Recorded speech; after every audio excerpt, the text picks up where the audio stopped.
Hare Krishna. Hare Krishna. So, we're here with all the gang. All the gang is personally present. You can see. The Ghana. So this is our beautiful altar, which, yeah. Hare Krishna. Okay, so... Canto 4, Chapter 11, Text 28. Om Namo Bhagavate Vasudevaya. Om Namo Bhagavate Vasudevaya. Om Namo Bhagavate Vasudevaya.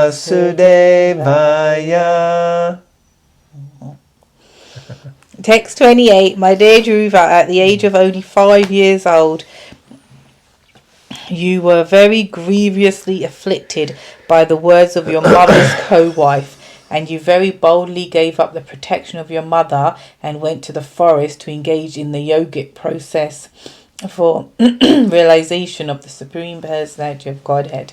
As a result of this, you have already achieved the topmost position in all the three worlds. Purport. Manu was very proud that Dhruva Maharaj was one of the descendants in his family, because at the age of only 5 years, Dhruva began meditating upon the Supreme Personality of Godhead, and within 6 months he was able to see the Supreme Lord face to face. Factually, Dhruva Maharaj is the glory of the Manu dynasty, or the human family. The human family begins from Manu. The Sanskrit word for man is Manusya, which means descendant of Manu. Not only is Dhruva Maharaj the glory of the family of Swayambhuva Manu, but he is the glory of the entire human society. Because Dhruva Maharaj had already surrendered to the Supreme Godhead, he was especially requested not to do anything unbefitting a surrendered soul. So again we here see Manu continuing to plead with Dhruva that, can you just stop the fighting, please? So this is another argument that's been brought up, which is you've actually achieved the perfection of life. You were only 5 years old when you realised God. What else do you need to do? So what's the difficulty here? What is happening? Why are you getting distracted and doing this, you know? Be equipoise and calm yourself. Yeah, also I detect a bit of what is that verse? Yad yadacharati shreshtas. You know, whatever a great person does, common men follow. So he's trying to implore upon him that you're already a surrendered soul. You're recognized as a great personality. So, yeah, like you said, act accordingly by setting the example, you know. Don't bring ill repute or discredit to your master, the person you've surrendered to. And more so, ill repute and discredit to Manu because of his lineage. So can you not behave yourself, please? Could you not behave yourself? Yeah. I didn't say no. Okay. Text 29. Therefore, my dear Dhruva, please turn your attention to the Supreme Person, who's the infallible Brahman. Face the Supreme Personality of Godhead in your original position, and thus, by self-realization, you will find this material differentiation to be merely flickering. Sounds like he's trying to confuse him to surrender. Purport. The living entities have 3 kinds of vision according to their positions in self-realization. According to the bodily concept of life, one sees differentiation in terms of varieties of bodies. The living entity actually passes through many varieties of material forms, but despite all such changes of body, he is eternal. When living entities, therefore, are viewed in the bodily concept of life, one appears to be different from another. Lord Manu wanted to change the vision of Dhruva Maharaj, who was looking upon the yakshas as different from him, or as his enemies. Factually, no one is an enemy or a friend. Powerful. Everyone is passing through different types of bodies under the laws of karma.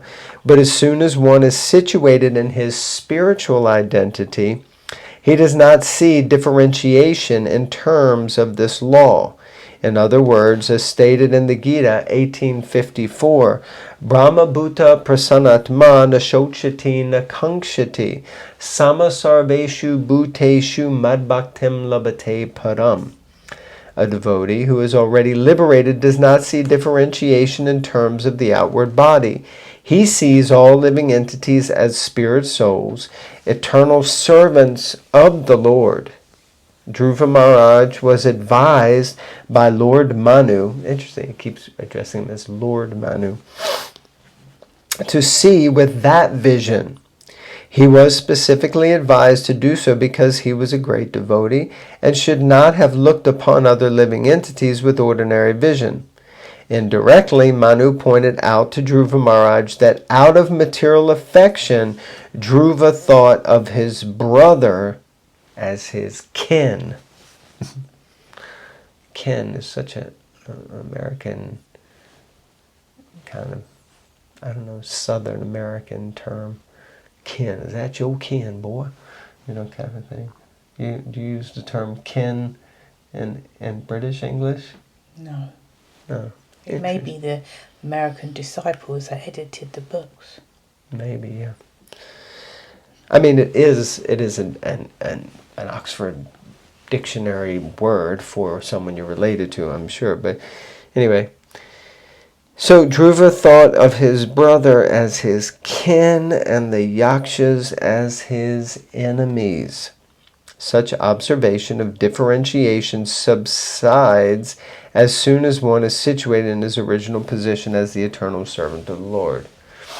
So this is a very elevated stage that one no longer sees friends and enemies, does not necessarily relate with one person as kin and another person as someone who is of lesser value. So, yeah, it's a very elevated position to be on, and one that we would have to be, I would say, we would have to be careful in achieving, or especially if we try to pretend to be on that level, which we may think, oh, I don't care about my kin, I don't care about my family, and we try to disregard them. Yeah, and I guess the point that I'm understanding here is that Manu isn't necessarily trying to get Dhruva Maharaj to not have affection or affinity for someone he's related to, but that he's now taking it to extremes, and therefore a whole nother community is suffering because of his attachment to his community, when ultimately he's bringing the same sort of challenge or difficulty, distress, to another community by killing loads of them. So, yeah, what's that famous saying? 2 wrongs don't make a right. Although it might feel good. Text 30. Thus regaining your natural position and rendering service unto the Supreme Lord, who is the all-powerful reservoir of all pleasure, and who lives in all living entities as a super soul, you will very soon forget the illusionary understanding of I and mine. Purport. Dhruva Maharaj was already a liberated person, because at the age of 5 years he had seen the Supreme Personality of Godhead. But even though liberated, he was for the time being afflicted by the illusion of Maya, thinking himself the brother of Uttama in the bodily concept of life. The whole material world is working on the basis of I and mine. This is the root of attraction to the material world. If one is attracted by this root of illusionary conceptions, I and mine, he will have to remain within this material world in different exalted or nasty positions. By the grace of Lord Krishna, the sages and Lord Manu reminded Dhruva Maharaj that he should not continue this material conception of I and mine. Simply by devotional service unto the Lord, his illusion could be eradicated without difficulty. Very powerful, actually. Yeah. The root cause of attachment to the material world is I and mine. It's true though, you know. You know, it's sad but true. Yeah, it's As soon as you become attached, even if you like a beggar and you got a begging bowl, it's your begging bowl and you might beat someone up if they try to steal it. yeah. And here we say this is our altar. It's not our altar, it's their altar. And they are. And they're not our deities. That's God. And we're his or hers. And yeah. It's a real change in consciousness. Yeah. And to give up this I and mine. This house, you know, or this flat doesn't belong to me. It belongs to them. It's their place. My body isn't mine to do with as I like. It's an instrument. It's a mantra rudrani, not yantra rudani. It's given by Krishna. It's a machine given by Krishna. And how to use it in his service. You know, this is the consciousness that needs to be created. Yeah, giving up I and mine. So we should be careful and be conscientious how often we say, oh, I. My, mine. You know, how often do we chant these mantras? Okay, should we read 31? Okay. My dear King, just consider what I have said to you, which will act as medicinal treatment upon disease. Control your anger, for anger is the foremost enemy on the path of spiritual realization. I wish all good fortune for you. Please follow my instructions. And he gives him his blessings. Purport. Dhruva Maharaj was a liberated soul, and actually he was not angry with anyone. But because he was the ruler, it was his duty to become angry for some time in order to keep law and order in the state. His brother Uttama was without fault, yet he was killed by one of the yakshas. It was the duty of Dhruva Maharaj to kill the offender, life for life, eye for an eye, because Dhruva was the king. When the challenge came, Dhruva Maharaj fought vehemently and punished the yakshas sufficiently. But anger is such that if one increases it, it increases unlimitedly. In order that Dhruva Maharaj's kingly anger not exceed the limit, Manu was kind enough to check his grandson. Dhruva Maharaj could understand the purpose of his grandfather, and he immediately stopped the fighting. Okay, so he finally stopped. The words Shrutena Bhuyasa, by constantly hearing, are very important in this verse. By constantly hearing about the devotional service, one can check the force of anger, which is detrimental to the process of devotional service. Srila Parikshit Maharaj said that the constant hearing of the pastimes of the Lord is the panacea for all material desires. Let's repeat that again. Diseases, thank you.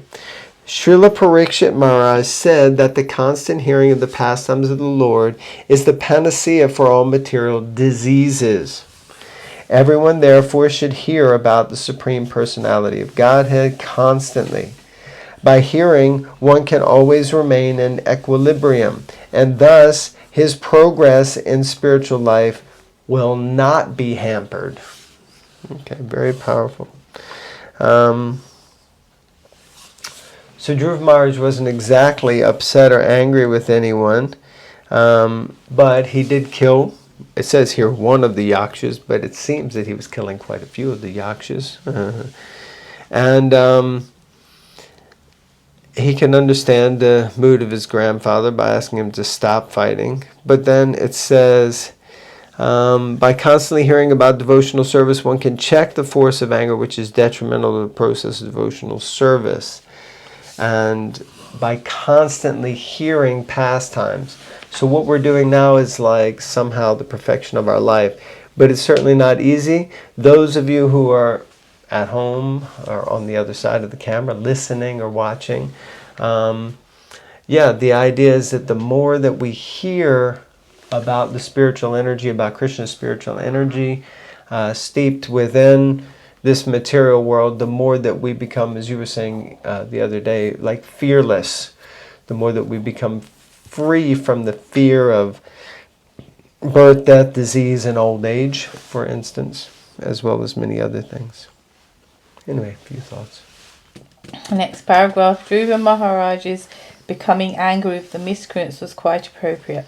There is a short story in this connection about a snake who became a devotee upon instruction by Narada, who instructed him not to bite anyone. Since ordinarily a snake's business is to fatally bite other living entities, as a devotee he was forbidden to do so. Unfortunately, people took advantage of this non-violence on the part of the snake, especially the children, who began to throw stones at him. It's always the kids, isn't it? Mm. He did not bite anyone, however, because it was the instruction of his spiritual master.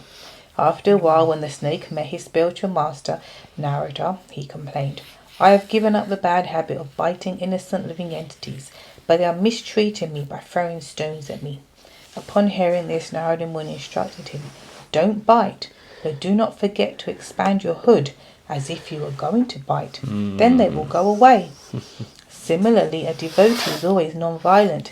He is qualified with all good characteristics. But in the common world, when there is mischief made by others, he should not forget to become angry, at least for the time being, in order to drive away the miscreants. Jai Prabhupada always Practical. Just puts it right where it needs to be. Yeah, very nice. It's not like some artificial understanding of what a spiritual person is, if you need to flare up your hood, as it were, for the sake of just removing bad association or whatever. You got it, you don't let people walk all over you as such, but you don't have to shoot them or beat them up, unless that's your equivalent of you raising your hood. What's the equivalent? For you, it might be shooting them or beating them up, because everyone may have different types of hoods. We're not all one. That's like boys in the hood. We're not all one. Okay, interesting. That is a good point, isn't it? Because due to immaturity or whatever, misunderstanding, it's like, oh no, I mustn't say anything. Oh no, everything's good. No, and even though you're being treated badly or people are criticizing all this, it's okay to push back a bit and say, no, it's okay to have boundaries. It's okay to call out bad behavior. I would agree. I guess the point being that you have to be careful how you do it. So raising your hoods and biting into them is a little bit different. All right. So we're going to stop here. Yeah. And it'd be good, if you're listening to this regularly, share with us, please. We say this often. Please comment, share, subscribe. Yeah. But you can share any reflections. Oh, anything. everyone does. Everyone does. Okay, so everyone who's out there, I know you're all sharing, all 250 not of you. everyone, but most, Don't share. Please stop sharing. Because I'm the one that responds to the comments, as you all know. So Yeah, don't do anything. Thank you, Yoga Pati Prabhu, for always supporting. Thank you, Dawn and Sally. And okay, Sri Devi Gopi. Okay, Hare Krishna, everyone. Grantaraj Srimad Bhagavatam ki Jai. Jai.